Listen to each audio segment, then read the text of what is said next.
Oliver, today's an interesting one. We're going to compare the stock market reaction to the HSBC money laundering potential fine with the reaction of Barclays. And the Barclays share price fall was much bigger than the HSBC fall in share price, despite the fact that the HSBC potential fine was infinitely bigger. Why is that, do you think?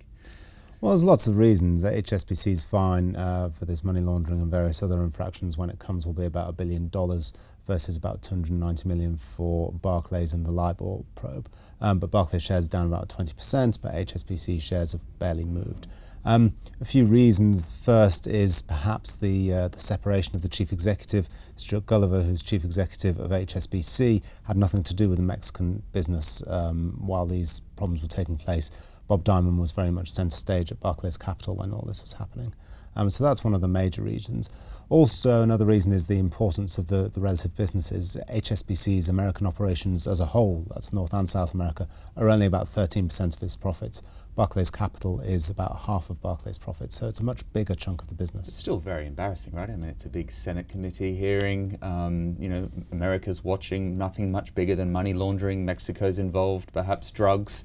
Horrendously embarrassing and barely a ripple on the share price. Yeah, it's very embarrassing. I think another question is how much further this could impact HSBC. The fine we don't know yet, but $1 billion is the potential number that's in the market.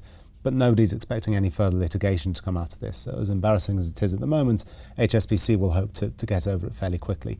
Barclays, on top of its LIBOR fine, faces a lot of potential litigation relating to the whole LIBOR manipulation saga, and we don't know where that'll lead yet. So there's potential a longer-term hangover for Barclays. And are there any kind of things you take away from this if you're running a PR firm and you're advising a bank like Barclays or HSBC on how to handle a crisis, because they're two very different reactions, aren't they? They are very different. I think PR-wise, HSBC has been helped by the fact that it's seen as a very global bank. It happens to be headquartered in London, but it's not seen as a British bank in quite the same way that Barclays is seen as a British bank.